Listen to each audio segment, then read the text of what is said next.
आगे चलिए, आगे हैं तो बहुत ही अच्छी बात है। तो बायोलॉजी या मैथ का जो पेपर था वो तो आपको कंप्लीट हो ही गया होगा, ये तो बात आपको पता है। तो बायोलॉजी या मैथ के लिए तो आपको टाइमिंग अच्छा दिया गया था, बट अब फिजिक्स और केमिस्ट्री के लिए आपको टाइमिंग ज़्यादा नहीं है। फिजिक्स में 2 दिन मात्र हैं और केमिस्ट्री में तो मात्र 1 दिन ही गैपिंग है। तो अब चलिए, अब तो मैं तो बहुत समय से कह रहा था कि भैया फिजिक्स तैयार कर लीजिए, केमिस्ट्री तैयार कर लीजिए, बट आपने फोकस नहीं किया, मैंने देखा। ठीक है, कुछ स्टूडेंट है जिन्होंने थोड़ा सा फोकस किया, ठीक है, बट कोई दिक्कत नहीं है जी, अब तो आ ही गया है तो अब तो पढ़ना ही पड़ेगा। तो फिलहाल आज के इस वीडियो में हम बोर्ड एग्जाम 2025 के लिए फिजिक्स के संपूर्ण किताब के जो इंपॉर्टेंट आपके डेरिवेशन है उसको हम सॉल्व कराने का प्रयास करेंगे, जो लगातार कंसिस्टेंट पूछे जा रहे हैं, और खासकर जो चांसेज है मुझे लगता है कि जो बोर्ड एग्जाम 2025 में पूछे जाएंगे उनको हम कराने का प्रयास करेंगे। बट याद रखेंगे संपूर्ण किताब नहीं, चैप्टर आपका 1 से 7 तक के चैप्टर के जितने भी होंगे उसको करा देंगे। फिर से 8 से जो 14 चैप्टर तक आपके होंगे उसको हम करा देंगे 14 तक, ठीक है ना। यहाँ पे देखिए, सबसे पहली बात मैं कहूंगा ना, 2 फिगर यहाँ पे लगाने का यही मतलब है मेरा कि इन दोनों व्यक्तियों से हम बहुत कुछ सीख सकते हैं। ये तो बात मैंने हर वीडियो में बताता हूं। सबसे पहली बात है पेशेंस, संघर्ष, ठीक है ना, और भी बहुत सारी चीजों को हम इनसे सीख सकते हैं। तो अभी हमारे पास पेशेंस भी रखना है और दूसरी बात संघर्ष करने का समय है तो आपको करना भी पड़ेगा। चलिए जी, कोई दिक्कत नहीं है, अब हम आगे बढ़ते हैं। देखिए, सबसे पहला ये हमारा इंपॉर्टेंट टॉपिक है जो कि 5 नंबर में पूछे जाते हैं। ये जो भी डेरिवेशन है सभी 5 नंबर में पूछे जाते हैं। मतलब जो डेरिवेशन यदि आपने तैयार कर लिया ना तो आपको 20 नंबर आपका जो कंफर्म है कि आपको मिलेंगे, ठीक है ना, 20 नंबर 70 में से। तो चलिए जी, सबसे पहले यहाँ पे मैं बता दूं कि कह रहा है किसी वैद्युत द्विध्रुव के कारण अच्छी स्थिति के किसी बिंदु पर वैद्युत क्षेत्र की तीव्रता का व्यंजक प्राप्त कीजिए। तो ये हमें याद करना है जी। अब बहुत सारे स्टूडेंट होंगे जिनको ये पता होगा पहले से, तो अच्छी बात है, वीडियो में ही देख लीजिए, रिविजन हो जाएगा आपका, क्योंकि रिवीजन बहुत सारे स्टूडेंट हैं जो करते ही नहीं है, और जिनको नहीं पता है वो तो देखिए, आसानी से उनको समझ में आ जाएगा। तो हम यहाँ पे लिखते हैं वैद्युत द्विध्रुव के, यहाँ पे हेडिंग हम क्या लिखेंगे, हेडिंग हम यहाँ पे लिख देते हैं कि वैद्युत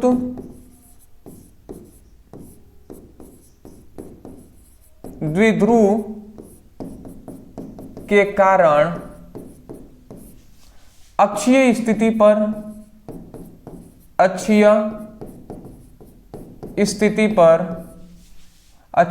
पर विद्युत विभव, विद्युत क्षेत्र की तीव्रता, विद्युत क्षेत्र की तीव्रता, ठीक है ना। तो विद्युत क्षेत्र की तीव्रता का व्यंजक हमें प्राप्त करना है। तो ये हमने हेडिंग डाल दिया अच्छे तरीके से। चलिए जी, अब हम इसकी गणना कर लेते हैं। गणना आपको तभी समझ में आएगा जब एक फिगर आपको समझ में आनी चाहिए। सबसे फर्स्ट देखिए, अच्छी स्थिति का मतलब क्या होता है, ये 2 बिंदु हैं, ठीक है ना, ये 2 बिंदु हैं। सबसे पहले ये समझिएगा, ये 2 बिंदु है, एक ये ए बिंदु है, ठीक है ना, एक यहां पर है बी बिंदु, एक यहां पे है बी बिंदु। और ये दोनों बिंदुओं से ए पर जो है ना, ए पर है +q आवेश, ठीक है, अब बी पर है -q आवेश, बी पर क्या है, -q आवेश, ठीक है ना।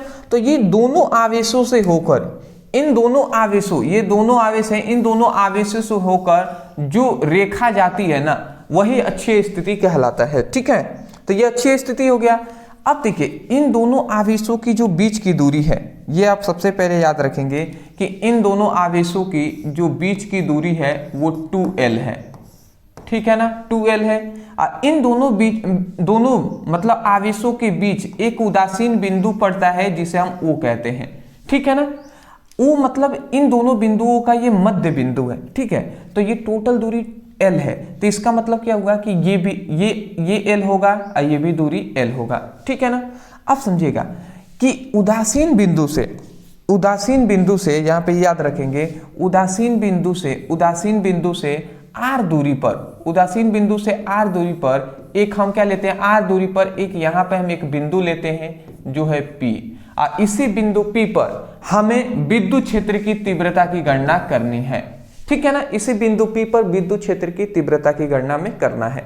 तो सबसे पहली बात देखिए, यहाँ पे सबसे पहली बात विद्युत क्षेत्र की तीव्रता की गणना करना है।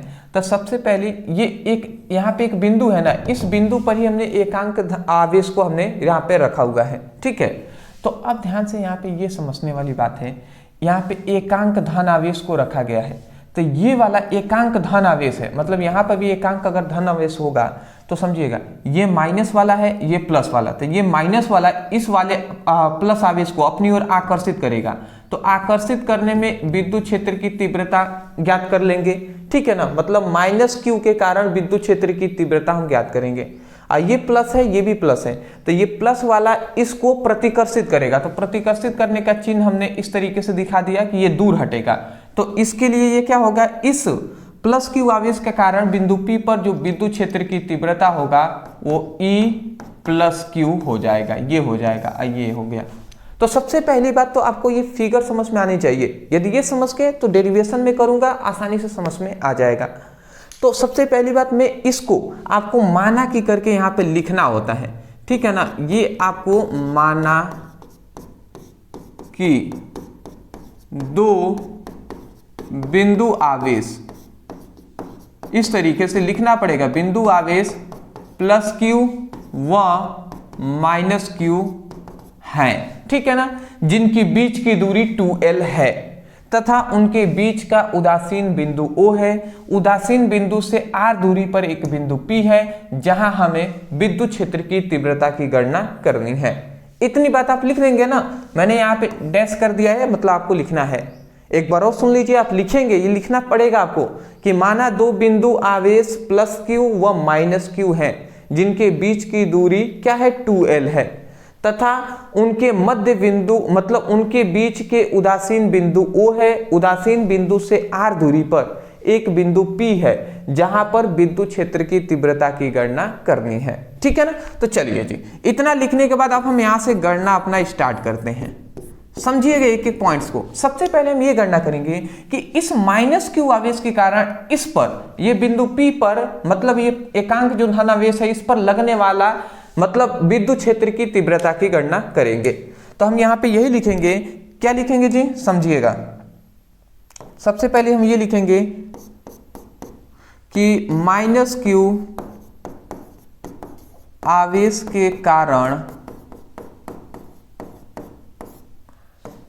P पर उत्पन्न विद्युत क्षेत्र की तीव्रता, विद्युत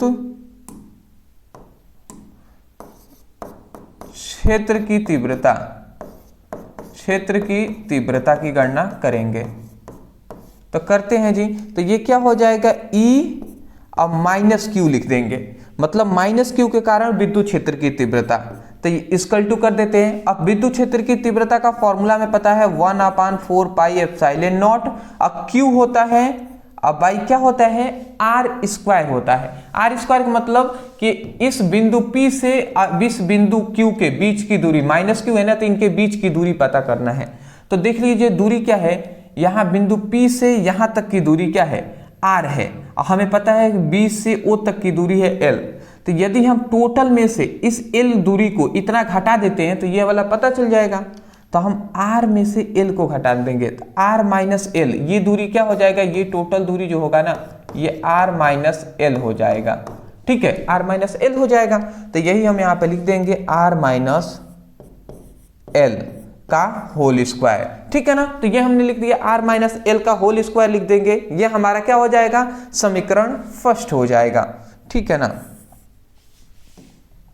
तो ये हमने सबसे पहले माइनस क्यू के कारण, सबसे पहली बात माइनस क्यू के कारण यहाँ पे विद्युत क्षेत्र की तीव्रता की हमने गणना कर ली है, तो इसको समीकरण फर्स्ट मानते हैं। अब यहाँ पे याद रखेंगे माइनस क्यू के कारण हमने किया है, तो यहाँ पे आप सोच रहे होंगे सर आपने माइनस नहीं लगाया। अरे भैया परिणाम यहाँ पे जो दिशा है ना कि धनात्मक या ऋणात्मक वो नहीं दर्शाना है हमें, ठीक है ना। परिणाम से ये दोनों समान परिमाण के हैं तो इसीलिए, ठीक है। उसके बाद दूसरे में अब हम क्या करते हैं, अब दूसरे में अब हम करेंगे कि प्लस क्यू आवेश के कारण इस बिंदु P पर विद्युत क्षेत्र की तीव्रता की हम गणना कर लेंगे, ठीक है ना। तो चलिए जी इसको भी हम करके दिखा देते हैं। तो हम लिखते हैं, क्या लिखेंगे कि प्लस क्यू आवेश के कारण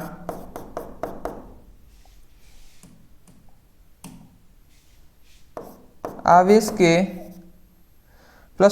के कारण बिंदु P पर उत्पन्न विद्युत क्षेत्र की तीव्रता, विद्युत क्षेत्र की तीव्रता, ठीक है ना। तो विद्युत क्षेत्र की तीव्रता का हम फॉर्मूला जानते हैं, E प्लस क्यू, इसको ऐसे लिख देंगे। अब फॉर्मूला हम जानते हैं 1/4 पाई एप्सिलॉन नॉट। अब क्यू होता है तो ये क्यू जो है, ये क्यू हमने लिख दिया। आर स्क्वायर का मतलब दूरी, तो ये यहां से इस बिंदु ए से पी तक की दूरी चाहिए। तो हमें इतना बात पता है कि यहां से बिंदु पी से ओ तक की दूरी है आर, और यहां से ओ से एल तक की, ए तक की दूरी है एल। तो आर प्लस एल हो जाएगा ये टोटल दूरी, ठीक है ना। अरे भैया इतना है आर और इतना है एल, तो आर प्लस एल कर देंगे ना, तो ये टोटल दूरी मिल जाएगा। तो यही हम लिख देंगे आर प्लस एल का होल स्क्वायर, ठीक है ना। तो ये हमारा निकल गया प्लस क्यू आवेश के कारण विद्युत क्षेत्र की तीव्रता, ठीक है ना। प्लस क्यू आवेश के कारण विद्युत क्षेत्र की तीव्रता निकल गया। इससे समीकरण 2 कर देते हैं, ठीक है। उसके बाद अब आगे बढ़ते हैं। अब देखिए दोनों के लिए हमने निकाल लिया। सबसे पहले माइनस क्यू के कारण विद्युत क्षेत्र की तीव्रता निकाल लिया, प्लस क्यू के कारण इस बिंदु P पर विद्युत क्षेत्र की तीव्रता निकाल लिया। हमें चाहिए कि अच्छी स्थिति के इस बिंदु पर विद्युत क्षेत्र की तीव्रता।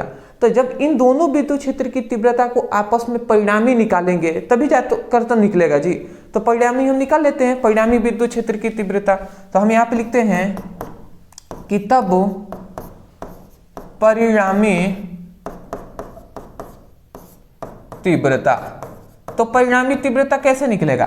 तो सबसे पहली बात, परिणामी तीव्रता ऐसे निकलेगा कि जो अधिक वाली तीव्रता है उसमें वाले में से कम वाली तीव्रता को घटा देंगे, ठीक है ना।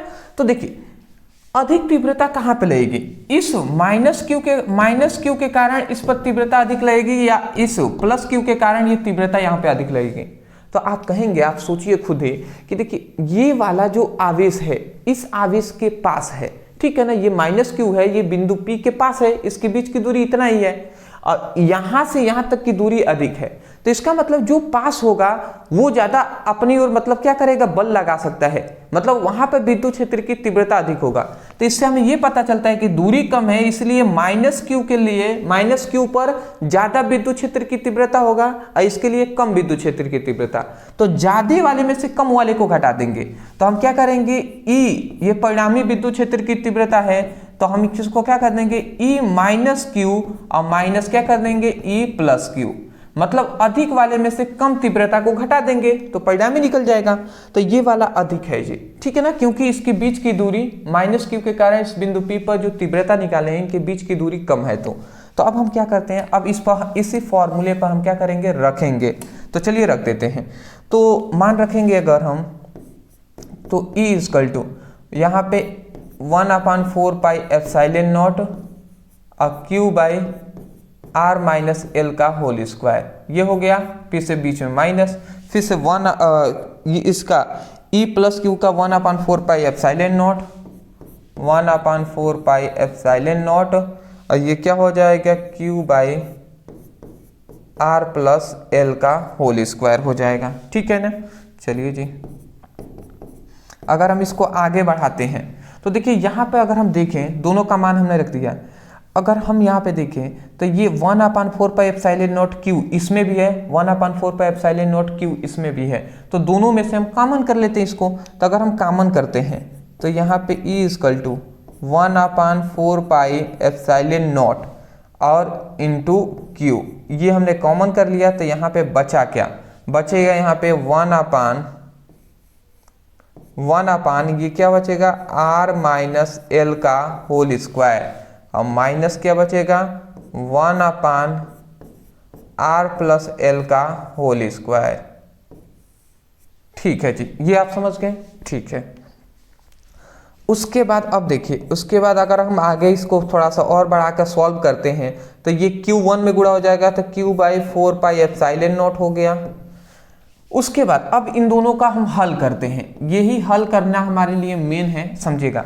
ये इसको अगर एलसीएम हम इनका लेते हैं तो दोनों को आपस में गुणा करा देंगे, तो ये R माइनस एल का होल स्क्वायर हो जाएगा और गुणा ये क्या हो जाएगा r प्लस एल का होल स्क्वायर हो जाएगा। जब भी एलसीएम ना लेने आए तो दोनों को नीचे गुणा कराकर लिख देते हैं। अब इस वाले से ये वाला कैंसिल, तो ये वाला जाकर 1 में गुणा करा देगा, तो r प्लस एल का होल स्क्वायर 1 में गुणा करेगा तो ये r प्लस एल ही हो जाएगा। तो ये क्या हो जाएगा, r प्लस एल का होल स्क्वायर, बीच में माइनस है माइनस दे दिया। इस वाले से ये वाला कैंसिल, बट ये वाला बचा ना, तो r माइनस एल का होल स्क्वायर 1 में गुणा करेगा, तो ये r माइनस एल का होल स्क्वायर ये गुणा करा दिया। ठीक है जी, इतना आप समझ गए। अब देखिए, अब यहां पे अब हमें ये समझना है,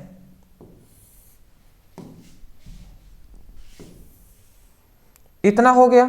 अब समझिएगा, इतना होने के बाद अब जब भी आप इसको सॉल्व करेंगे, r प्लस एल का whole square minus r minus L का होल स्क्वायर सॉल्व करते हैं तो देखिए क्या मिलता है। देखिए E इक्वल टू यहाँ पे Q by 4 pi epsilon naught है, तो 4 पाई एप्सिलॉन नॉट हमने लिख दिया। जब भी r, ये आप फॉर्मूला याद रखेंगे कि r प्लस एल का whole square minus r minus L का होल स्क्वायर, इसका सॉल्यूशन अगर हम करते हैं ना तो ये क्या आ जाता है जी, ये 4 क्या आता है, यहाँ पे मैं इसको मिटा दे रहा हूँ, ये आता है 4rl आता है, 4rl आएगा। ठीक है ना, इसको आप सॉल्यूशन करके देख लीजिएगा। अरे a प्लस बी का whole square minus a minus B का होल स्क्वायर का सॉल्यूशन करेंगे तो 4ab आएगा, तो वही हम 4rl लिख दिए हैं। ठीक है, तो ये आपका आता है सॉल्यूशन। ये मैंने बहुत बार ये जब विद्युत क्षेत्र की तीव्रता के लिए प्रूफ कराया था तो उसमें हमने प्रूफ कराया है, टाइम नहीं है इसलिए मैं इसको आगे बढ़ाता हूँ।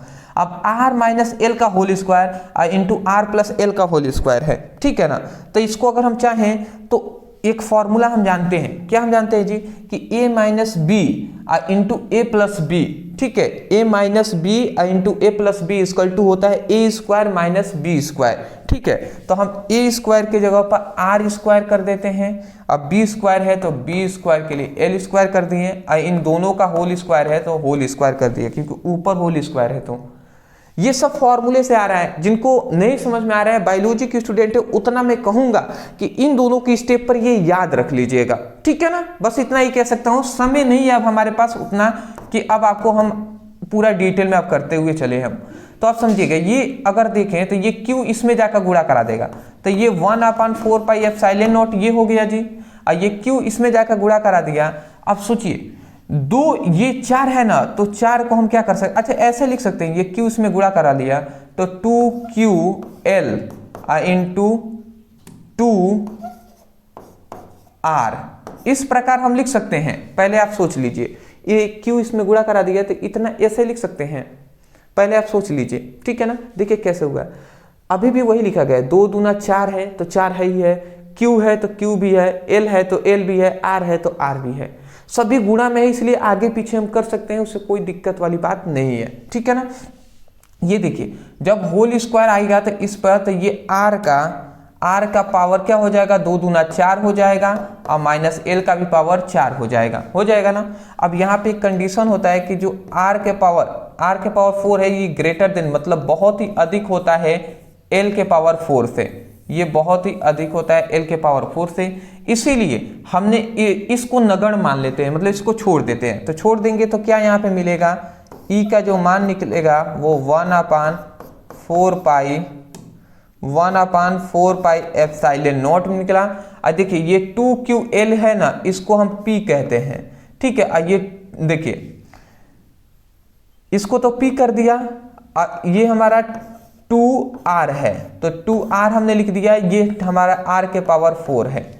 अब इस r से, ये r से आप ध्यान से समझेंगे, इस r से सॉरी इस वाले एक r से यहाँ पे 4r है तो उसमें से एक r कैंसिल हो जाएगा, तो अब बचा क्या, यहाँ पे बचा यही ना जी, E equal to 1/4 pi epsilon naught, और यहाँ पे 2p बचेगा, नीचे r के पावर 3 बचेगा, यही ना बचेगा।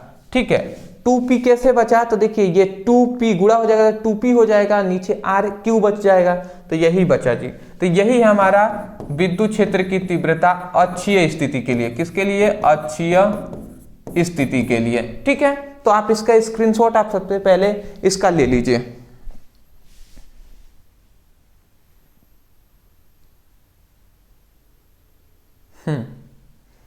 ले लिए, ठीक है जी। देखिए अच्छे से आप स्क्रीनशॉट ले लिए होंगे तो बहुत ही अच्छी बात है। एक और बात मैं बता दूं, देखिए ये डेरिवेशन है, ये टॉपिक नहीं है कि आसानी से आपको समझ में भी आ जाए या जल्दी जल्दी हम इस पे चल लें, ठीक है, ऐसा कुछ भी नहीं है। इसको पेशेंस के साथ ही पढ़ेंगे तभी जाकर कुछ होने वाला है दोस्त। तो जो स्टूडेंट अभी तक इस वीडियो में बने हुए हैं उसके लिए मैं दिल से कहूंगा उनको कि बहुत ही अच्छी बात है दोस्त। केवल मैं कहूंगा ना, मेहनत कीजिए, आप पढ़ाई कीजिए, फोकस कीजिए, आप बहुत ही अच्छे नंबर से आप पास होंगे, आप परेशान ना हो, ठीक है ना। और जो भी स्टूडेंट हमारे इस चैनल से जुड़े हुए हैं उनके लिए तो बहुत ही बेनिफिशियल होगा, क्योंकि मेरा जो लक्ष्य है वो ओनली मतलब मैं फिजिक्स और केमिस्ट्री का ही मोस्टली मैं पढ़ाता हूँ जी। तो फिजिक्स केमिस्ट्री में एक बेहतर रणनीति के साथ आपको प्रोवाइड हम करने का सब कुछ प्रयास करेंगे, ठीक है ना। चलिए जी, अगला हमारा आता है कि एक समान वैद्युत क्षेत्र में एक समान वैद्युत क्षेत्र में एक वैद्युत द्विध्रुव पर लगने वाला बल आघूर्ण के व्यंजक ज्ञात करना है। मतलब यहां पर यही हेडिंग हो जाएगा हमारे लिए यहां तक, ठीक है ना, व्यंजक। यहां तक आप नीचे हेडिंग डाल देंगे और इतना आपको लिखना पड़ेगा कि एक समान विद्युत क्षेत्र में एक वैद्युत द्विध्रुव पर बल आघूर्ण की गणना करना है। तो चलिए जी हम इसको करके दिखाते हैं। ये हमारा 5 नंबर में पूछा जाता है, पूछने के चांसेस बहुत ज्यादा हैं। देखिए जैसे कि ये एक समान वैद्युत क्षेत्र, पहले यहाँ पे फिगर समझ लेते हैं। सपोज डेट ऐसा हमने मान लिया कि ये एक समान यहाँ पर विद्युत क्षेत्र है, ठीक है। ये एक समान क्या है, ये एक समान विद्युत क्षेत्र है जो है E। अब इस एक समान विद्युत क्षेत्र में हम एक बल आघूर्ण को ले लेते हैं। एक समान विद्युत क्षेत्र में यहाँ पे एक बल आघूर्ण को हमने ऐसे ले लिया, ठीक है ना। अब ये बल आघूर्ण है तो जाहिर सी बात है ये बिंदु हमारा A हो जाएगा, ये हमारा बिंदु B हो जाएगा। A पर हमारा क्या हो जाएगा, A पर जो है वो हमारा प्लस Q आवेश, अब B पर हमारा माइनस Q आवेश हो जाएगा। और इन दोनों के बीच की जो दूरी है वो क्या हो जाएगा, 2L हो जाएगा। इन दोनों के बीच की दूरी क्या हो जाएगा, 2L हो जाएगा, ठीक है। इतना समझ गए। एक बात आप याद रखेंगे, ये देखिए ये भी आवेश है, ठीक है, यहाँ पर भी ये विद्युत क्षेत्र है। तो आवेश और विद्युत क्षेत्र के बीच बना जो कोण होता है वो हमारा क्या है, थीटा है, ठीक है। इतनी बात समझ गए। अब देखिए, अब यहाँ पर अगर हम इन दोनों को आपस में आगे बढ़ाकर देखते हैं, अगर हम इसको थोड़ा सा इधर हम इस तरीके से कर देते हैं, ठीक है ना, बेनिफिशियल रहेगा, बेनिफिट रहेगा, इसीलिए मैं कर रहा हूं। ऐसा करना हमारे लिए जरूरी है। तो इस तरीके से इन दोनों को मिला देते हैं तो एक त्रिभुज की तरह हो जाएगा, ठीक है। तो A हो गया, ये B हो गया, तो इसको हम मान लेते हैं ये C है, ठीक है जी। ये ऐसा इसलिए ना क्योंकि ये जो त्रिभुज है, तो अब ये देखिए ये हमारे लिए ये आधार का कार्य करेगा, ठीक है ना। ये हमारे लिए किसका, लंब का कार्य करेगा, और ये जो हमारा है ये कर्ण है, ठीक है। ये बात आपको पता होनी चाहिए। तो अब सबसे पहले हम गणना क्या करेंगे, सबसे पहले वैद्युत द्विध्रुव पर लगने वाला, ये हमारा देखिए एक समान विद्युत क्षेत्र है और यही है वैद्युत द्विध्रुव जो A और B है, ठीक है। ये वैद्युत द्विध्रुव है, इस पर बल आघूर्ण की गणना करना है। तो सबसे पहली बात मैं बता दूं, ये आवेश है तो इसके कारण भी विद्युत क्षेत्र उत्पन्न होगा, और ये विद्युत क्षेत्र पहले से है ही, तो इस विद्युत क्षेत्र के कारण इस आवेश पर एक बल कार्य करेगा, और उस बल को हमने मान लिया कि F1 बल इस पर लगेगा। अब देखिए यहां पर भी तो विद्युत क्षेत्र है, इधर भी, और इस प्लस Q आवेश के कारण भी एक विद्युत क्षेत्र उत्पन्न हो रहा है, तो इस पर भी एक बल कार्य करेगा, ठीक है ना। तो इस पर भी एक बल कार्य करेगा, ये F1 लिखने की कोई आवश्यकता नहीं है, ठीक है ना। इस पर भी एक बल कार्य करेगा, तो ये हमने बल को दर्शा दिया। दोनों बल एक ही है क्योंकि विद्युत क्षेत्र समान है, तो दोनों पर लगने वाला बल भी एक समान ही होगा, तो वही बात है जी। तो अब सबसे पहले हम ये गणना करेंगे ना कि बल आघूर्ण, तो हमें सबसे पहली बात, अगर जब भी ऐसा आपको मिलता है डेरिवेशन, तो सबसे पहले आप इसको माना की करके इसको एक्सप्लेन करेंगे। मैं जैसे लिख रहा हूं ऐसे ही आप लिखेंगे कि माना एक समान विद्युत क्षेत्र, माना एक समान विद्युत क्षेत्र क्या है, E है। माना एक समान विद्युत क्षेत्र क्या है जी, एक समान विद्युत क्षेत्र E है, ठीक है ना। माना एक समान विद्युत क्षेत्र E है जिस पर क्या है, जिस पर बल आघूर्ण, ठीक है ना,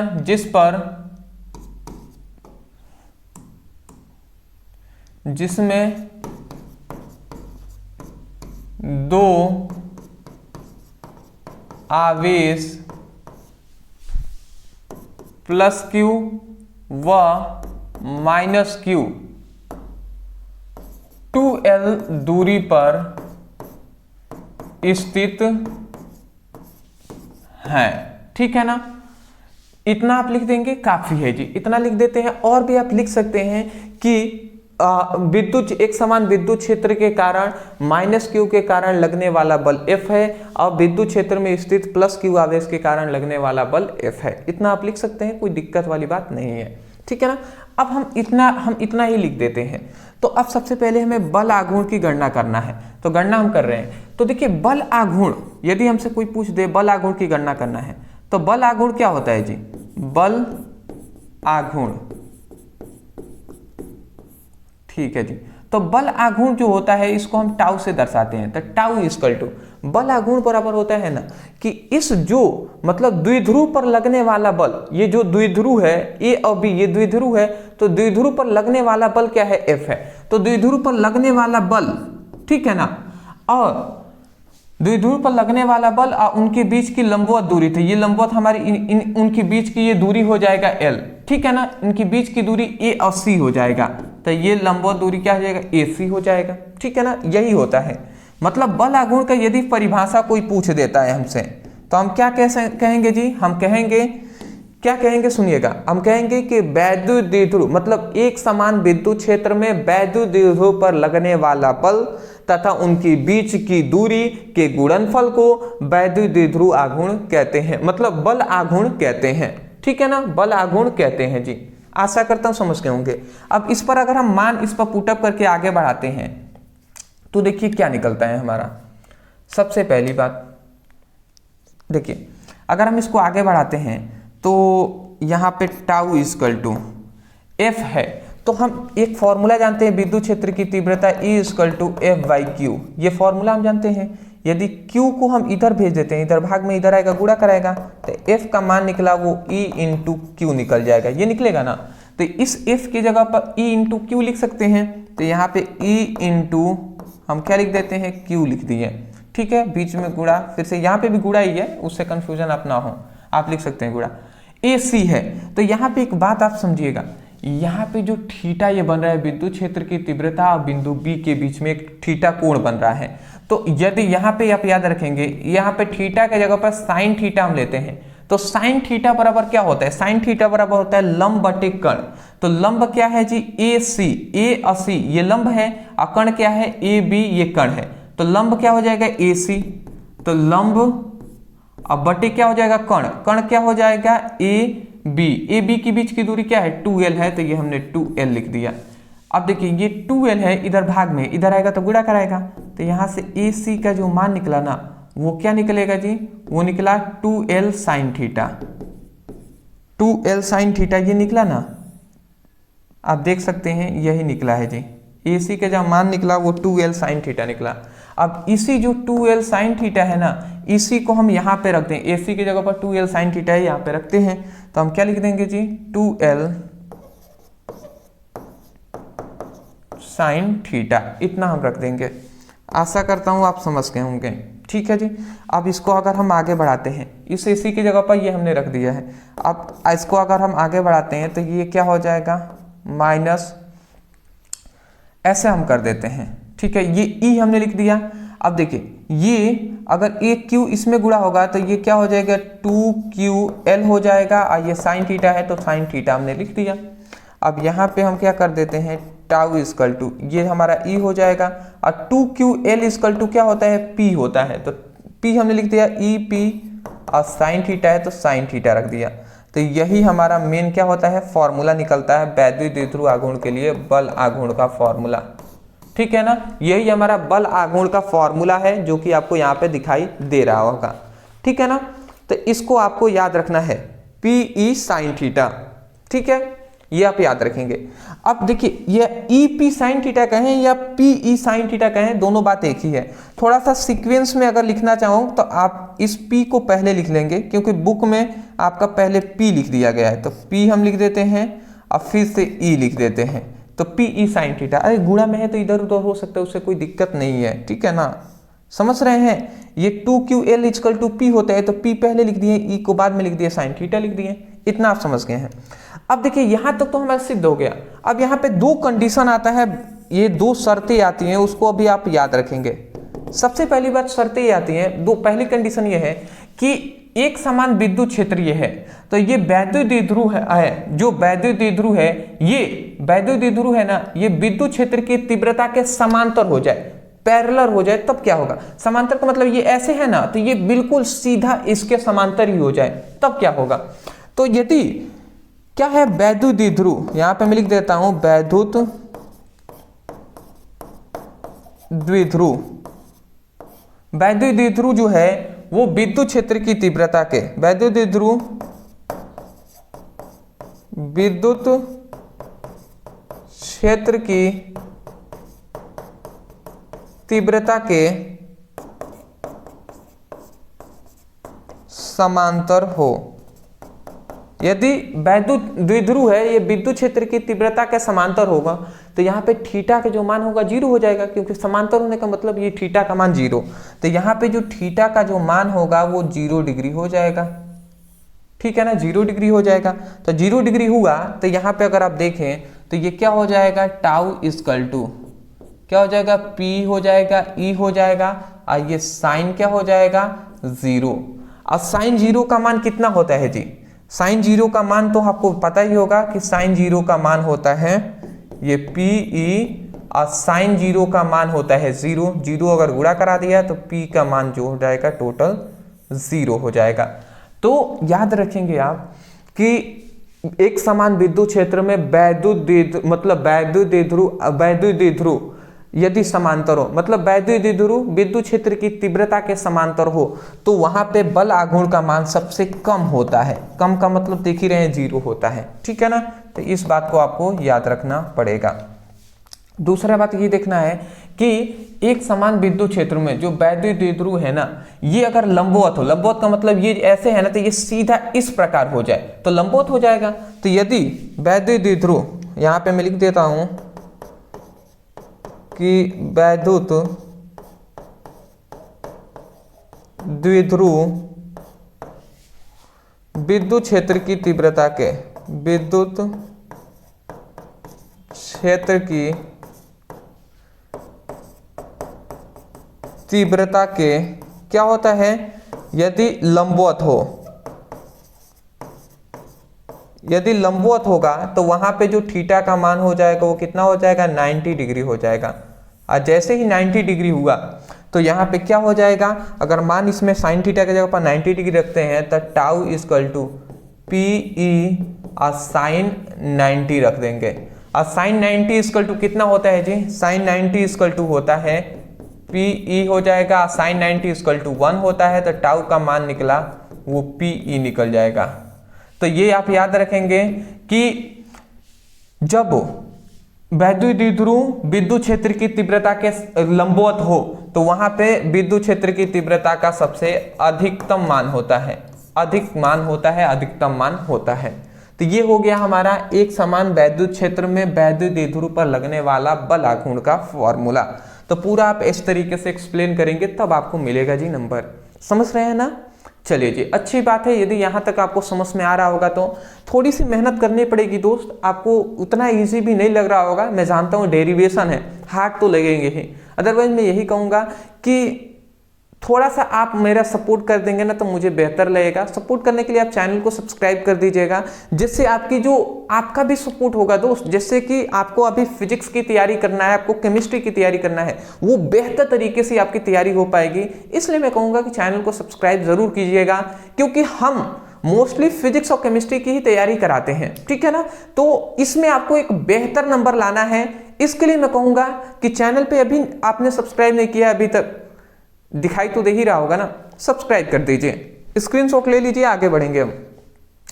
चलिए जी, बेहतर बात है, अच्छी बात है, आपने स्क्रीनशॉट ले लिया और चैनल को भी सब्सक्राइब कर दिया है तो ठीक है। नहीं करेंगे कोई दिक्कत बात नहीं है दोस्त, ठीक है ना। इतना आपने सपोर्ट दिया इसके लिए भी बहुत बहुत शुक्रिया आपका।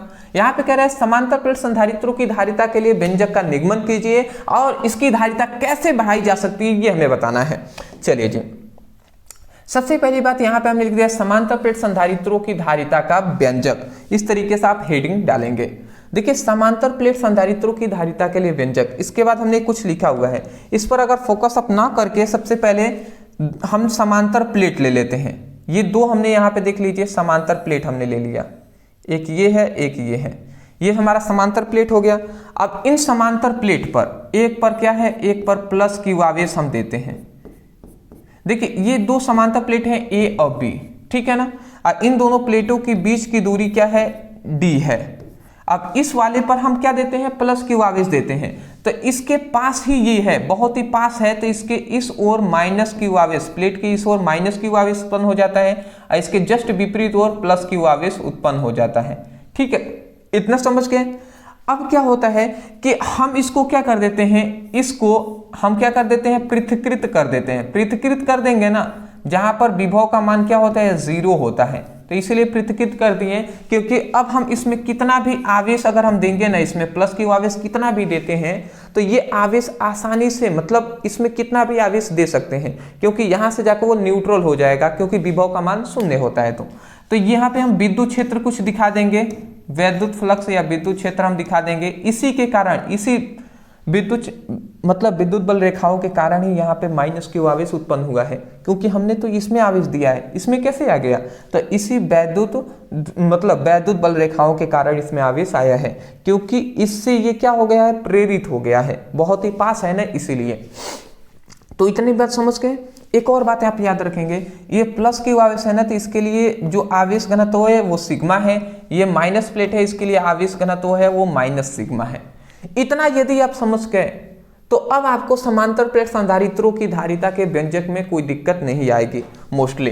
देखिए वही बात हमने लिखा है, सबसे पहले लिखा है माना दो समांतर प्लेट ए और बी है, माना दो समांतर प्लेट ए व बी हैं, ठीक है ना, जिनकी बीच की दूरी डी है, जिनके बीच की दूरी क्या है, डी है, तथा प्लेटों पर प्लस क्यू आवेश देने पर ए पर धनात्मक आवेश तथा बी पर ऋणात्मक आवेश उत्पन्न हो जाता है।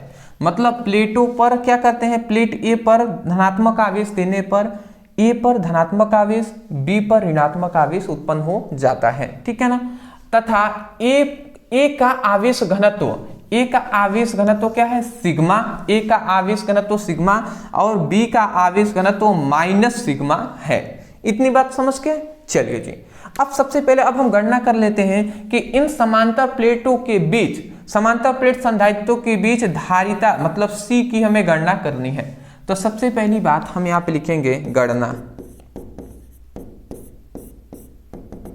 तो हम इतना बात हम जानते हैं कि हम चूंकि जानते हैं, हम जानते हैं धारिता, धारिता का हम फॉर्मूला जानते हैं। क्या होता है धारिता का फॉर्मूला जी, अगर मैं आपसे पूछूं धारिता का फॉर्मूला होता है C/Q/V होता है, ठीक है ना, ये हम फॉर्मूला पहले से जानते हैं, ठीक है। तो इसको हम समीकरण फर्स्ट कर लेते हैं, ये धारिता से हम ये फॉर्मूला जानते हैं। अब दूसरे में अब हम गणना करेंगे ना कि इन समांतर प्लेटों के बीच उत्पन्न विद्युत क्षेत्र की तीव्रता की गणना। तो हम यहाँ पे लिखते हैं समांतर प्लेटों के बीच, समांतर प्लेटों के बीच विद्युत क्षेत्र की तीव्रता, विद्युत क्षेत्र की तीव्रता। तो समांतर प्लेटों के बीच विद्युत क्षेत्र की तीव्रता। अब जब भी आप गॉस के प्रमेय का दूसरा अनुप्रयोग पढ़ेंगे, ठीक है ना, तो उसमें हमने बताया कि एक आयताकार प्लेट है तो उसके कारण विद्युत क्षेत्र की तीव्रता, तो वही आयताकार, ये भी तो एक आयताकार ही की तरह है ना, तो इसके लिए विद्युत क्षेत्र की तीव्रता E= हमने बताया था σ/ε0, σ/2ε0 हमने बताया था। तो यहाँ पे सिग्मा मतलब आवेश घनत्व, तो यहाँ पे दो आवेश घनत्व है, एक प्लस है एक माइनस है, तो इन दोनों आवेशों घनत्वों का हम क्या कर देंगे, इन दोनों आवेश घनत्व है इसका हमने क्या कर दिया है, यहाँ पर अंतर कर दिया है, तो ये आवेश घनत्व हो गया बटे 2ε0 होता है, तो 2ε0 हमने यहाँ पर लिख दिया, ठीक है। अब इसको अगर हम आगे सॉल्व करते हैं, ये हमने फॉर्मूले से केवल पुटअप किया है, अब ये गॉस के प्रमेय से हमने पुटअप किया। अब इसको अगर हम आगे सॉल्व करें तो E= ये देखिए माइनस माइनस प्लस हो जाएंगे, तो ये ये सिग्मा अब प्लस सिग्मा हो जाएगा और 2 एप्सिलॉन नॉट है तो 2 एप्सिलॉन नॉट हो गया। अगर इसको हम आगे सॉल्व करें तो ये क्या हो जाएगा, 1 1 2 हो जाएगा तो 2 सिग्मा हो जाएगा, 2 एप्सिलॉन नॉट हो गया। अब इस 2 से ये 2 कैंसिल हो गया तो यहाँ से हमें एक फॉर्मूला मिलता है जो है E इक्वल टू क्या मिला, सिग्मा बाई एप्सिलॉन नॉट, ये हमारा मिल गया जी। तो इसको हम क्या कर देते हैं, ये हमारा मिल गया। अब इसको हम कर देते हैं, ठीक है, इसको हमने कर दिया,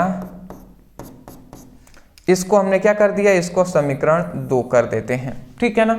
समांतर प्लेटों के बीच विद्युत क्षेत्र की तीव्रता की गणना हमने कर लिया। जैसे ही हमने पहला स्टेप ये किया है कि धारिता की गणना किया, फिर से इन समांतर प्लेटों के बीच धारिता मतलब विद्युत क्षेत्र की तीव्रता की गणना कर लिया। जैसे ये 2 कर लेते हैं, तीसरा हम ये गणना करेंगे कि इन प्लेटों के बीच उत्पन्न विभव की गणना करेंगे।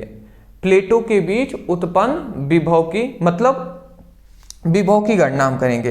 तो प्लेटों के बीच, तब हम यहाँ पे तीसरा अब हम कार्य करते हैं कि प्लेटों के बीच उत्पन्न विभव, तो प्लेटों के बीच उत्पन्न विभव, तो विभव का एक फॉर्मूला यहाँ पे आप याद रखेंगे, W इक्वल टू क्या होता है, E इंटू डी, ये होता है जी। अब आप कहेंगे सर ये तो फॉर्मूला, ये फॉर्मूला होता है, बहुत सारे स्टूडेंटों को ये फॉर्मूला कैसे आया, कैसे, ये तो हमने आज तक फॉर्मूला नहीं पढ़ा है, तो कंफ्यूजन ऐसा हो रहा होगा। बहुत ही सिंपल है जी, देखिए कुछ है नहीं। देखिए एक हम फॉर्मूला पढ़े थे, कार्य बराबर बल गुणे विस्थापन। तो विस्थापन मतलब क्या होता था, विस्थापन को हम S से दर्शाते थे, ठीक है ना। अब देखिए कार्य, हम जब विद्युत विभव पढ़े थे तो वहां पे कार्य जो होता है वही विभव होता है। तो कार्य जो होता है विभव के बराबर होता है। तो इस W की जगह पर V हम लिख सकते हैं, तो V हमने लिख दिया।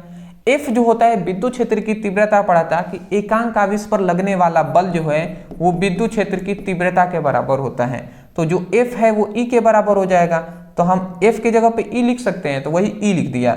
और ये विस्थापन है मतलब दूरी ही तो है, तो ये भी यहाँ से यहाँ इन दोनों प्लेटों के बीच की दूरी D है, तो यही S की जगह पर D लिखा है। तो यही तो फॉर्मूला यहाँ पे हमने पुटअप किया है, ठीक है ना। तो ये सभी फॉर्मूले जब पीछे के कॉन्सेप्ट क्लियर रहेंगे तब जाकर मालूम चलेगा कि कहाँ से ये सब कुछ आ रहे हैं, ठीक है ना। तो ये हमारा आ गया जी। अब इसको अगर हम आगे बढ़ाते हैं दोस्त और देख लेते हैं क्या मिलता है। देखिए ये मैं इसको थोड़ा सा इरेज कर दे रहा हूँ, बस ना याद रखेंगे, हाँ। अब देखिए अगर हम इसको आगे बढ़ाते हैं तो ये भी हो जाएगा, ये हमारा E है।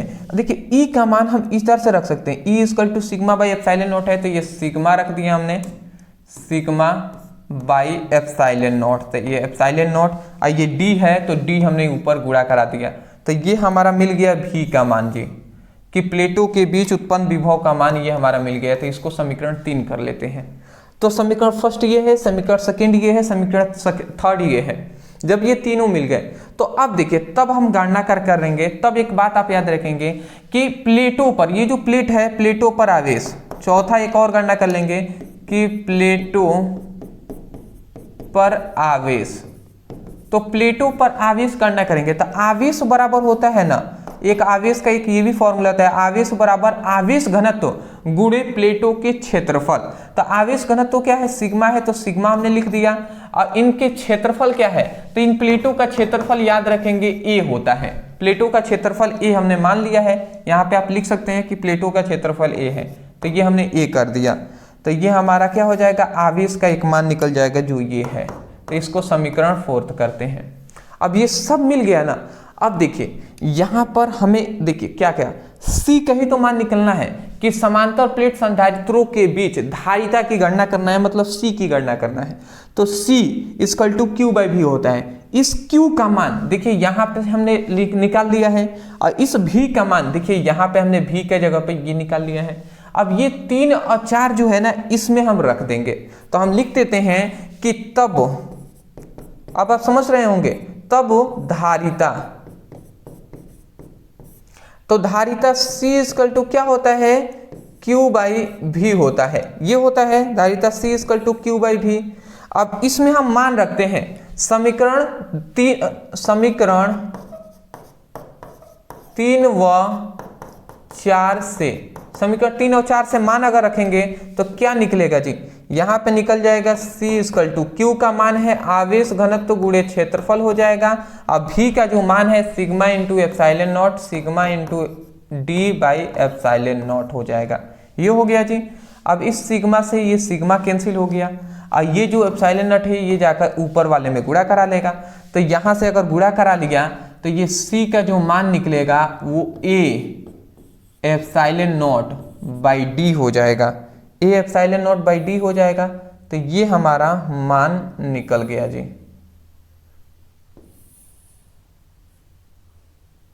ठीक है, ये हमारा वैल्यू यहां पर निकल गया है। ठीक है, अब देख लीजिए प्रूव्ड, ये हमारा वैल्यू निकल गया C equal to epsilon naught by D. तो ये हमारा आ गया। यही है समांतर प्लेट संधारित्रों की धारिता का व्यंजक। अब इसमें क्या देता है कि दो समांतर प्लेटों के बीच यदि परावैद्युतांक रखा हो तो उसके लिए धारिता की गणना कीजिए। तो आप उसके लिए केवल परावैद्युतांक है ना, तो यहाँ पर के आप लिख देंगे, ओनली आप लिख देंगे कि यदि दो समांतर प्लेटों के बीच, ऐसे लिख देंगे कि दो समांतर प्लेटों के बीच परावैद्युतांक हो, परावैद्युतांक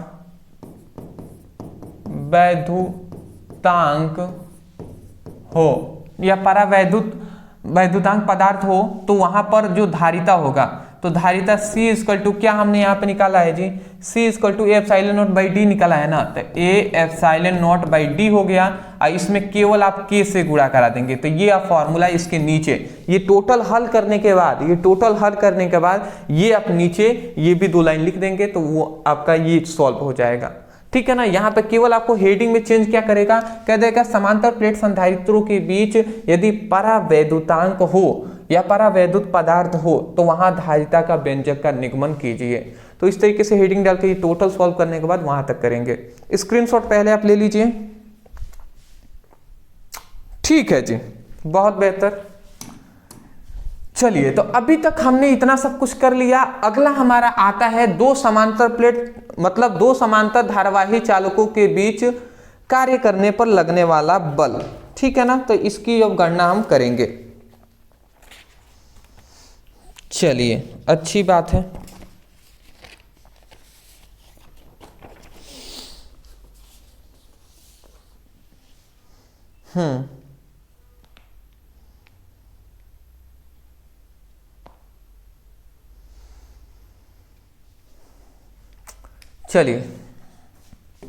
चलिए जी, अब हम इसकी भी गणना कर लेते हैं। दो समांतर धारावाही चालकों के बीच कार्य करने पर लगने वाला बल, या सिंपल सा ये भी कह देता है कि दो समांतर धारावाही चालकों पर लगने वाला बल की गणना कीजिए। इस तरीके से भी कहा जाता है। तो सबसे पहले तो हम यहाँ पर दो समांतर धारावाही चालक ले लेते हैं। तो दो समांतर धारावाही चालक ऐसे हम ले लेते हैं। एक तो ये हमारा हो गया, ठीक है, और ये थोड़ा सा तिरछा हो रहा है क्या, एक तो ये हो गया और एक जस्ट ये हो गया। ये दो समांतर धारावाही चालक हो गया। तो इसको हम फर्स्ट मान लेते हैं, मतलब इसको हम फर्स्ट, ये पहला हमारा है और ये हमारा सेकेंड है, दूसरा चालक है। ठीक है ना। पहला जो चालक है इसमें हमने धारा जो प्रवाहित किया है वो I1 धारा प्रवाहित किया है, और दूसरा चालक है इसमें धारा प्रवाहित किया है I2 धारा प्रवाहित किया है। ठीक है ना। इन दोनों चालकों के बीच की दूरी जो है ना वो D हमने मान लिया है। ठीक है ना। इतनी बात आप समझ गए। अब एक और बात आप याद रखेंगे, जब देखिए ये I1 है तो I1 धारा इस चालक में प्रवाहित किया गया है तो इसके चारों ओर चुंबकीय क्षेत्र भी उत्पन्न होगा, अब विद्युत क्षेत्र भी उत्पन्न होगा। जाहिर सी बात है, जब कोई भी चालक है तो उसमें हम धारा प्रवाहित कर रहे हैं तो उसके चारों ओर क्या उत्पन्न होगा, ठीक है, उसके चारों ओर क्या होगा, विद्युत क्षेत्र उत्पन्न होगा और चुंबकीय क्षेत्र भी। तो इसके मान लेते हैं सपोज डेट हमेशा कि ये धारावाही चालक है तो इसके चारों ओर क्या उत्पन्न हो रहा है, विद्युत क्षेत्र। इस तरीके से विद्युत क्षेत्र उत्पन्न हो रहा है। इसके चारों ओर इस तरीके से विद्युत क्षेत्र उत्पन्न हो रहा है। तो अब समझिएगा इसके कारण विद्युत क्षेत्र उत्पन्न हो रहा है। तो ये भी एक चालक है, तो ये भी, इसमें भी धारा हमने प्रवाहित किया है तो इसके कारण भी विद्युत क्षेत्र उत्पन्न होगा कि नहीं होगा, बिल्कुल होगा। तो अब समझिएगा, इस चालक के कारण यहाँ पे विद्युत क्षेत्र उत्पन्न हुआ है और इस चालक के बहुत ही पास ये दूसरा चालक रखा गया है। तो इस विद्युत क्षेत्र के कारण इस पर एक बल लगेगा कि नहीं लगेगा? बिल्कुल लगेगा जी। क्यों लगेगा? क्योंकि इसके लिए भी विद्युत क्षेत्र उत्पन्न हो रहा होगा और इसके लिए भी विद्युत क्षेत्र उत्पन्न हो रहा होगा। तो जब दो विद्युत क्षेत्र आपस में टकराएंगे तो वहां पे एक बल लगेगा ना। तो सबसे पहले हम यही कह रहे हैं कि इस मतलब चालक फर्स्ट में I धारा प्रवाहित किए हैं, तो इसके कारण द्वितीय चालक पर लगने वाला एक बल भी होगा। तो ये हमने जान लिया जी। तो इतनी बात को सबसे पहले आपको एक्सप्लेन कर देना है, ठीक है। सबसे पहली बात तो इतना आपको एक्सप्लेन करना होगा। तो आपको क्या क्या लिखना है पहले मैं यहाँ पे लिख दे रहा हूँ, ठीक है ना। यहाँ पे लिखेंगे कि माना दो चालक तार फर्स्ट और सेकेंड है या ए और बी है। यहाँ पर ए और बी भी मान सकते हैं जिससे लिखने में आसानी हो। फर्स्ट सेकेंड कहने में दिक्कत आएगा तो इसको हम ए मान लेते हैं, इसको हम बी मान लेते हैं। तो माना दो चालक तार ए और बी है। ए में I1 धारा तथा B में I2 धारा प्रवाहित किया गया है तथा दो चालकों के बीच की दूरी क्या है? D है। इतना आप एक्सप्लेन कर देंगे तो लिखना पड़ेगा ना। चलिए मैं लिख ही दे रहा हूं। आप लिखेंगे माना दो समांतर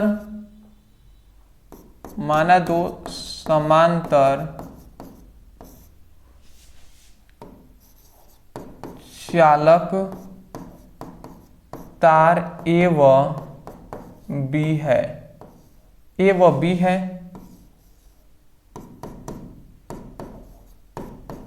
जिसमें क्रमशः I1 व I2 धारा, I1 व I2 धारा प्रवाहित किया गया है।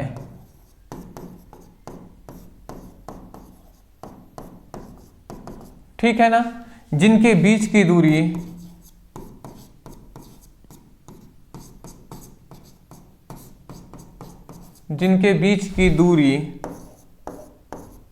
क्या है? जिनके बीच की दूरी D है।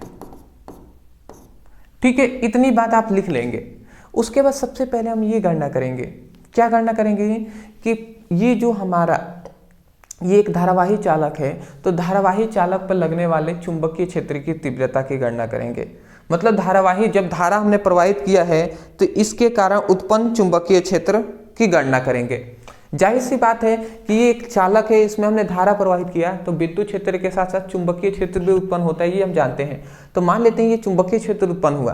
एक चालक I1 धारा है, मतलब चालक ए है, तो चालक ए में I1 धारा प्रवाहित करने पर उत्पन्न चुंबकीय क्षेत्र की तीव्रता की गणना करेंगे कि कितना चुंबकीय क्षेत्र उत्पन्न हो रहा है। तो हम यही लिखेंगे, तब गणना अब हम यहाँ से कर रहे हैं। हम लिखेंगे कि चालक ए में I1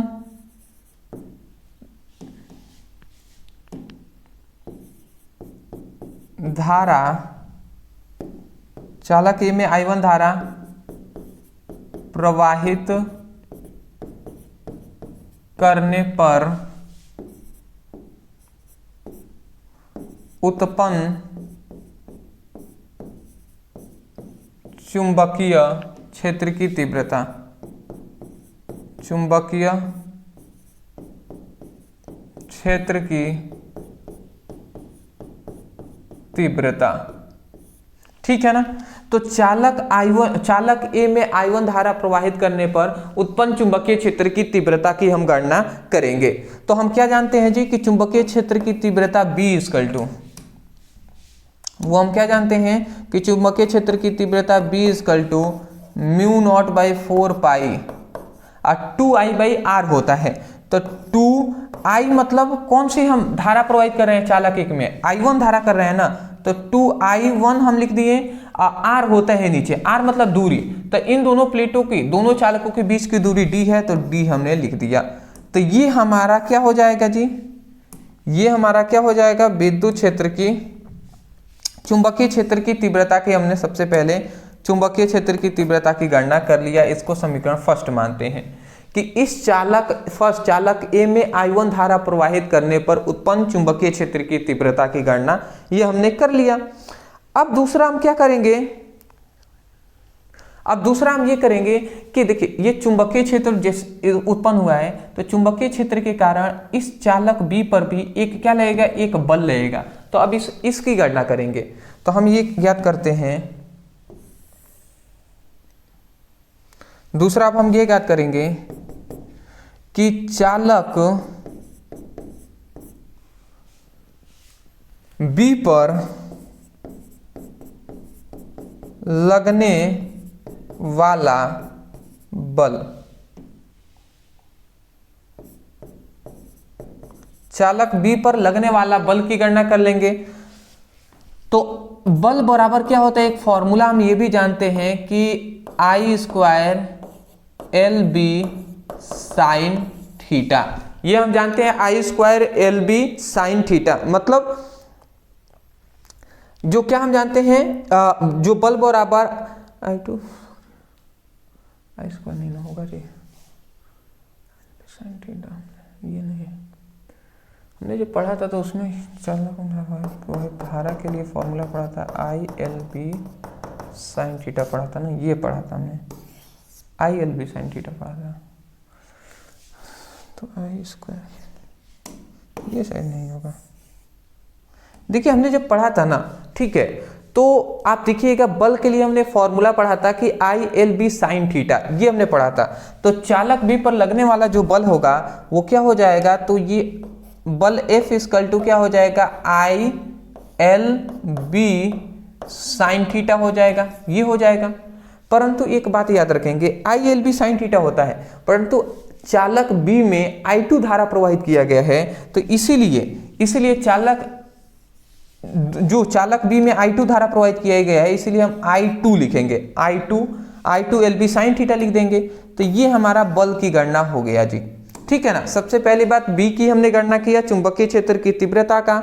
दूसरे में हमने किसकी गणना कर लिया, दूसरे में हमने चालक बी पर लगने वाला बल की हमने गणना कर लिया है, ठीक है। तो ये हमारा फॉर्मूला हो गया। अब यहाँ पे एक और बात आपको ये समझने वाला है कि देखिए दो समांतर धारावाही चालकों के बीच लगने वाला बल, तो ये दोनों चालक है ना एक दूसरे के समांतर हैं, तो चुंबकीय क्षेत्र क्या होगा, उसके लंबवत होगा ना। तो लंबवत होगा, तो यहाँ पे अगर हम इसको आगे बढ़ाते हैं तो F इक्वल टू ये I स्क्वायर हो जाएगा, फिर से L हो जाएगा, B हो जाएगा, और लंबवत है तो साइन 19 हो जाएगा। और साइन 90 इक्वल टू क्या होता है, अगर मैं आपसे पूछूं साइन 90 इक्वल टू होता है I स्क्वायर एल बी, और साइन 90 इक्वल टू होता है 1, तो 1 का अगर गुणा करा दिए तो ये I स्क्वायर एल और बी, I स्क्वायर एल और बी, तो ये हमारा क्या हो जाएगा, ये हमारा समीकरण सेकंड हो जाएगा कि चालक बी पर लगने वाले बल की ये हमारा फॉर्मूला हो जाएगा, ठीक है ना। तो इतनी बात आप समझ गए होंगे, मैं आशा करता हूं। अब हम कुछ नहीं करेंगे जी, देखिए हम इतना कर सकते हैं, ठीक है, कि समीकरण फर्स्ट है, ये हमारा समीकरण सेकंड है। तो हम क्या करते हैं, हमें तो यही ज्ञात करना था कि दो समांतर चालकों के बीच कार्य करने में लगा बल, मतलब इसी के तो गणना करना था कि दो समांतर चालकों के बीच लगने वाला बल कितना है। तो बल के ही तो हम गणना करेंगे, चालक बी पर लगने वाला बल की गणना हम कर रहे हैं। तो अब क्या करेंगे, ये जो बी का मान है, इस बी के वैल्यू को हम इसमें पुटअप करेंगे। तो हम यहाँ पे लिखते हैं कि समीकरण 2 में फर्स्ट का मान रखने पर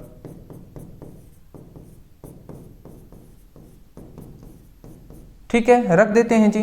तो क्या निकल जाएगा, F इक्वल टू ये I स्क्वायर हो जाएगा, फिर से L हो जाएगा। अब B का जो मान है म्यू नॉट बाई 4 पाई, ये क्या हो जाएगा म्यू नॉट बाई 4 पाई, और ये क्या हो जाएगा 2I1 बाई डी हो जाएगा, 2I1 बाई डी हो जाएगा। इतना आप समझ गए, ठीक है जी, इतना आप समझ गए हैं। अब यहाँ पे एक कंडीशन हम लगा देते हैं, ये जो चालक तार है, ये चालक तार की जो लंबाई है ना उसको हम 1 मान लेते हैं। तो यदि यहाँ पे लिख देते हैं, यदि चालक तार की लंबाई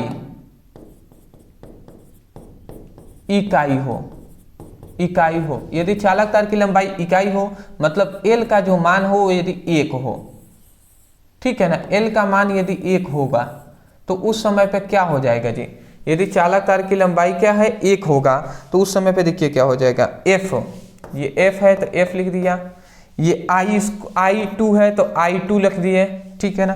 L की जगह पर 1 रखेंगे तो 1 अगर हम यहाँ पर रख देते हैं तो 1 हमने रख दिया, फिर से गुणा है, फिर से म्यू नॉट बाई 4 पाई है तो म्यू नॉट बाई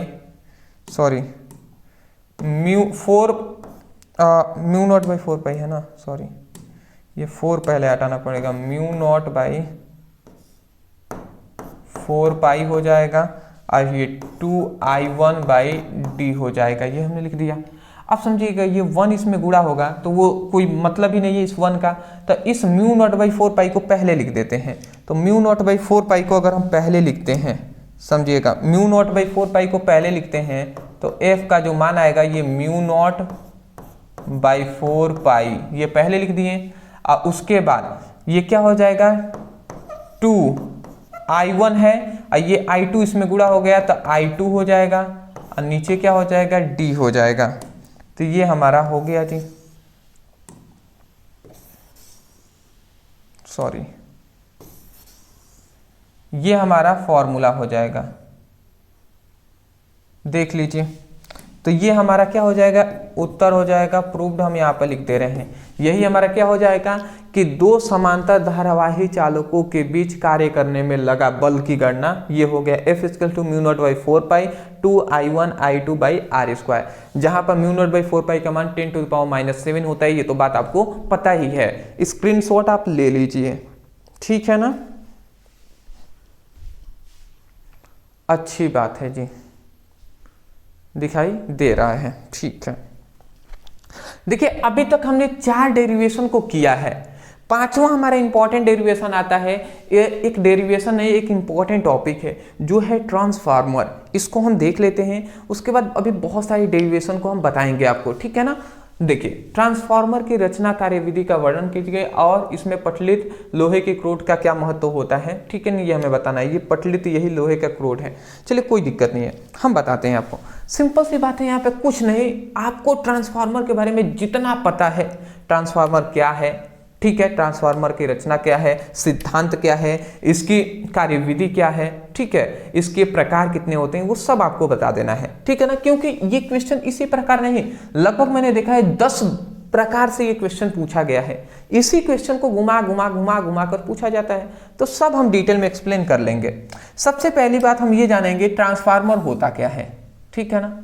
ट्रांसफार्मर क्या होता है, तो यहाँ पे हमने परिभाषा लिखा है कि ट्रांसफार्मर एक ऐसी युक्ति या यंत्र है, मतलब ट्रांसफार्मर एक ऐसा मशीन है, ठीक है ना, जिसकी सहायता से प्रत्यवर्ती वोल्टता को कम या अधिक किया जा सकता है। मतलब जिससे ना जो वोल्टेज होता है, ठीक है, तो वोल्टेज को हम क्या कर सकते हैं, या तो हम अधिक कर सकते हैं या तो हम कम कर सकते हैं, ये दोनों हम कर सकते हैं जी, ठीक है ना।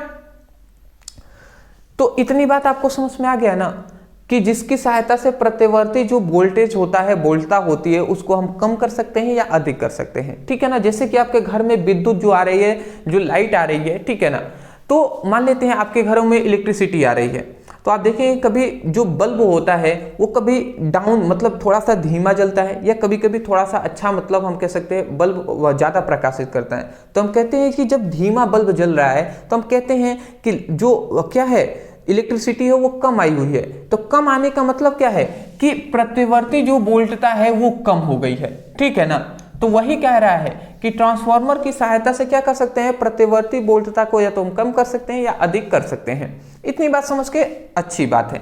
उसके बाद चलिए अब इसको हम बता देते हैं, उसके बाद हम सिद्धांत पर आएंगे, या पहले सिद्धांत को जान लेते हैं फिर आगे आते हैं, ठीक है ना। पहले सिद्धांत को पढ़ लेते हैं। सिद्धांत क्या है इसका, तो सिद्धांत यही है जी कि ट्रांसफार्मर अन्योन प्रेरण के सिद्धांत पर कार्य करता है, ठीक है ना। ये आप मोस्टली याद रखेंगे, ट्रांसफार्मर अन्योन प्रेरण के सिद्धांत पर कार्य करता है। अर्थात यहाँ पे हम लिख दिया है, अर्थात किसी कुंडली में धारा के मान में परिवर्तन किया जाता है तो कुंडली में चुंबकीय फ्लक्सों की संख्या में परिवर्तन होता है, कुंडली में चुंबकीय फ्लक्सों की संख्या में परिवर्तन होता है, जिसके कारण द्वितीय कुंडली में एक प्रेरित धारा उत्पन्न हो जाती है। जब अन्योन्य प्रेरण पढ़ेंगे ना, तो उसमें हमने यही बताया कि जब कोई भी कुंडली है, अगर उसमें हम धारा प्रवाहित कर रहे हैं, जैसे ये एक कुंडली है, सपोज दैट आप मान लीजिए ये एक कुंडली है, ठीक है ना। अब इसी कुंडली के पास में एक और दूसरी कुंडली है, तो जब किसी कुंडली में हम धारा के मान में परिवर्तन करते हैं, मतलब इसमें धारा प्रवाहित करेंगे और इसमें मान में परिवर्तन करेंगे, मतलब कभी बढ़ाएंगे कभी घटाएंगे, तो इसमें क्या होगा, चुंबकीय फ्लक्सों की संख्या में परिवर्तन होगा। अब इस चुंबकीय फ्लक्सों की संख्या में परिवर्तन होगा और इस कुंडली के पास ही ये कुंडली है ना, तो इसमें भी ये स्वप्रेरित होकर, मतलब प्रेरित होकर इसमें भी चुंबकीय फ्लक्सों की संख्या में परिवर्तन होने लगेगा, जिसके कारण इसमें एक धारा उत्पन्न होगा और जिसे हम क्या कहते हैं, प्रेरित धारा कहते हैं। तो ये सब कुछ हमने पहले पीछे बता दिया है।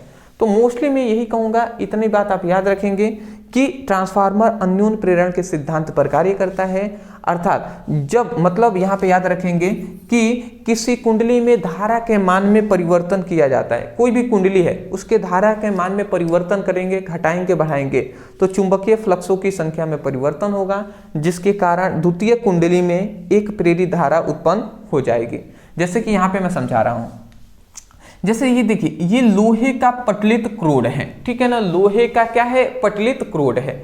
जैसे एक के ऊपर, जैसे लोहा है, एक छोटा सा एक लोहा का पट्टी है, ठीक है ना। अब इसके ऊपर एक और हमने रख दिया थोड़ा सा बड़ा, इसके ऊपर एक और रख दिया, इसके ऊपर एक और रख दिया, इसके ऊपर एक और रख दिया, इसके ऊपर एक और रख दिया, तो ये एक आयताकार लोहे के पटलित क्रोड है, जिसको एक के ऊपर एक रखकर ये बनाया गया है, ठीक है ना। तो इसी तरीके से ये रखा गया है जी, लोहे के पटलित क्रोड है, एक के ऊपर एक रखकर बनाया गया है। अब इस लोहे के पटलित क्रोड के साथ एक यहाँ पे कुंडली लगा दिया गया है, जिसे हम प्राथमिक कुंडली कहते हैं, और इस प्राथमिक कुंडली के साथ साथ एक प्रत्यवर्ती धारा स्रोत से भी जोड़ दिया गया है, जो है ये क्या है, प्रत्यवर्ती धारा स्रोत है, प्रत्यवर्ती धारा स्रोत है, ठीक है ना, ये प्रत्यवर्ती धारा स्रोत है। आप समझिएगा, ये प्राथमिक कुंडली के साथ, देखिए प्राथमिक ये जो हमारी कुंडली है, अब इसके साथ साथ देखिए एक यहाँ पे द्वितीय कुंडली भी यहाँ पे लगाया गया है, ठीक है ना। मतलब ये आपको जो ग्रीन कलर का दिखाई दे रहा है ना, यही है हमारा प्राथमिक कुंडली, और ये जो हमारा दिखाई दे रहा है यही है हमारा द्वितीय कुंडली, ठीक है ना। तो अब आप यहाँ पे समझिएगा, यहाँ पे ये है कि जैसे ही प्रत्यवर्ती धारा स्रोत प्राथमिक कुंडली से जुड़ा गया है, तो जैसे ही प्राथमिक कुंडली से हम धारा के मान में परिवर्तन करते हैं ना, तो इस प्राथमिक कुंडली में धारा के मान में परिवर्तन करेंगे, जिसके कारण ये चुंबकीय फ्लक्सों की संख्या में परिवर्तन होगा, जिसके कारण ये जो द्वितीय कुंडली है इसमें भी चुंबकीय फ्लक्सों की संख्या में परिवर्तन होने लगता है, जिसके कारण इस द्वितीय कुंडली में भी एक धारा उत्पन्न होने लगती है, ठीक है। तो चलिए वही बात यहाँ पे, इसको थोड़ा सा आप याद करेंगे, ठीक है। बहुत बार हमने कराया हुआ है, इतना हमने अच्छे से समझाया है कि एक कुंडली में धारा प्रवाहित करेंगे, द्वितीय कुंडली में भी धारा प्रवाहित होने लगेगा, क्यों, चुंबकीय फ्लक्सों की संख्या में परिवर्तन के कारण। अब उसके बाद हमें एक चीज जानना है कि ट्रांसफार्मर के प्रकार, अभी कार्य विधि सब कुछ हम बताएंगे, इसकी विधि कैसे कार्य करता है, सब कुछ, रचना क्या है, सब बताएंगे। पहले इसके ट्रांसफार्मर के प्रकार होते हैं। सबसे पहली बात कि ऐसा ट्रांसफार्मर जो निम्न प्रतिवर्ती वोल्टता को उच्च प्रतिवर्ती वोल्टता में बदल देता है, उसे हम ऊंचाई ट्रांसफार्मर कहते हैं। मतलब ऐसा ट्रांसफार्मर है जो लो वोल्टेज को किसमें, हाई वोल्टेज में चेंज कर देगा, ठीक है ना। जो ऐसा मतलब ट्रांसफार्मर जो लो वोल्टेज आ रहा है तो उसको हाई वोल्टेज में चेंज कर देगा, उसे, उस ट्रांसफार्मर को ऊंचाई ट्रांसफार्मर कहते हैं, ठीक है ना। मतलब इतनी बात आपको आसानी से समझ में आ गया होगा कि जो ऊंचाई ट्रांसफार्मर है उसका प्रयोग हम किस में, लो वोल्टेज से हाई वोल्टेज में चेंज करने के लिए करते हैं। इतनी बात समझ गए, ठीक है जी। एक बात यहाँ पे बताया गया है, ये n क्या है, फेरों की संख्या है, और ये क्या है, s क्या है, ये हमारी क्या है, ये s मतलब प्राथमिक कुंडली में फेरों की संख्या है, ये द्वितीय कुंडली में फेरों की, सॉरी s मतलब सेकंड है ना, तो ये द्वितीय कुंडली में फेरों की संख्या है, और p मतलब प्राइमरी मतलब प्राथमिक कुंडली में फेरों की संख्या। तो एक बात आप याद रखेंगे कि ऊंचाई ट्रांसफार्मर में द्वितीय कुंडली में फेरों की संख्या अधिक होती है, किसकी तुलना में, प्राथमिक कुंडली में फेरों की संख्या से। मतलब अगर हम सिंपल सी कहें तो देखिए, ये हमारी प्राथमिक कुंडली है, ये हमारी द्वितीय कुंडली है, इसमें ये हमारा जो ग्रीन कलर दिखाई दे रहा है ये फेरों की संख्या है, ठीक है ना। तो ये जो फेरों की संख्या है, तो ये ऊंचाई ट्रांसफार्मर में द्वितीय कुंडली में फेरों की संख्या ना, द्वितीय कुंडली में ऊंचाई ट्रांसफार्मर में द्वितीय कुंडली में फेरों की संख्या क्या होती है, अधिक होती है। द्वितीय कुंडली में फेरों की संख्या इस तरीके से अधिक होगी और प्राथमिक कुंडली में फेरों की संख्या कम होती है। समझ गए? द्वितीय कुंडली में फेरों की संख्या अधिक होती है, इस बात को आप याद रखेंगे, ठीक है। अगला, तो वही बात यहाँ पे कहा गया है कि द्वितीय कुंडली में फेरों की संख्या अधिक होती है और इसका प्राथमिक कुंडली में फेरों की संख्या मतलब कम होगी ऊंचाई ट्रांसफार्मर में। अब ऊंचाई ट्रांसफार्मर में क्या हो गया, ये क्या कहता है, ऐसा ट्रांसफार्मर जो उच्च प्रतिवर्ती वोल्टता को निम्न प्रतिवर्ती वोल्टेज में बदल देता है, उसे अपचाई ट्रांसफार्मर कहते हैं। मतलब जो उच्च को, मतलब हाई वोल्टेज को क्या कर देता है, हाई वोल्टेज को लो वोल्टेज में चेंज कर देता है, उसे हम क्या कहते हैं, अपचाई ट्रांसफार्मर कहते हैं। परंतु एक बात इसमें याद रखेंगे आप, क्या याद रखेंगे कि इसमें प्राथमिक कुंडली में फेरों की संख्या अधिक होती है द्वितीय कुंडली के फेरों की संख्या से। मतलब क्या होगा कि अपचाई ट्रांसफार्मर कैसे पहचानेंगे, तो उसमें हम देखेंगे ना, तो फेरों की प्राथमिक कुंडली में फेरों की संख्या क्या होगी, इसमें अधिक होगी द्वितीय कुंडली में फेरों की संख्या से, तो हम पहचान लेंगे कि अपचाई ट्रांसफार्मर है या उच्चाई ट्रांसफार्मर। इतनी बात समझ के प्रकार के बारे में। उसके बाद आते हैं अब इसकी कि ट्रांसफार्मर की बनावट या रचना। तो समझिएगा यहाँ पे क्या लिखा गया है, इसमें नर्म लोहे की पट्टियों को एक के ऊपर एक रखकर आयताकार पटलित क्रोड बनाते हैं।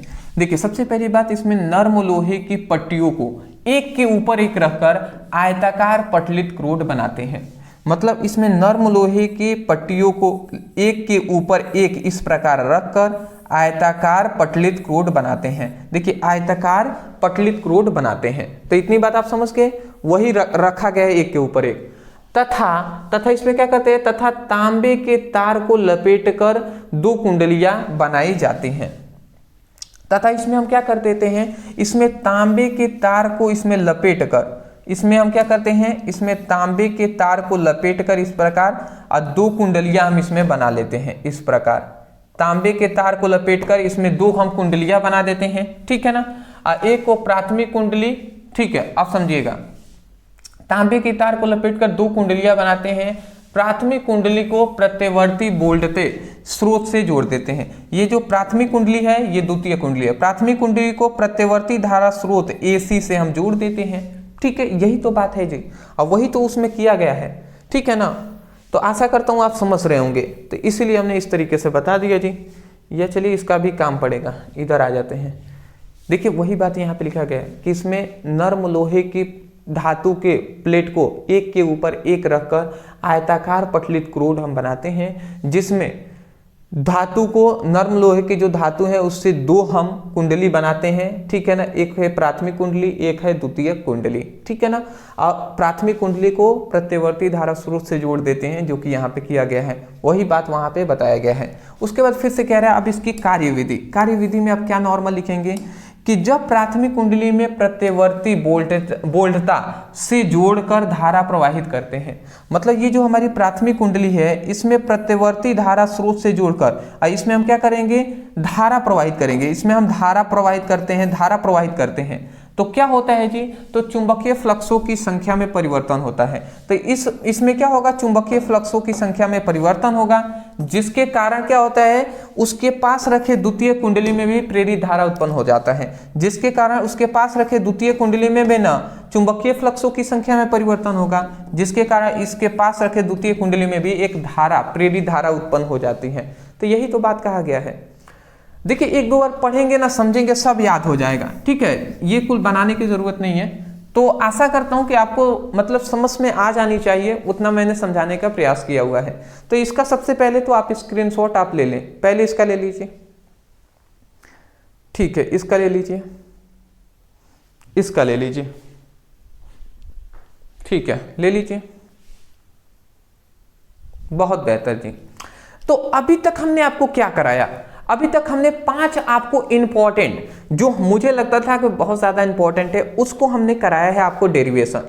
अब मैं आपसे कहूंगा कि ऐसा नहीं है कि आपको 7 चैप्टर में केवल 5 ही इंपॉर्टेंट है। अरे भैया इंपॉर्टेंट तो बहुत सारे हैं।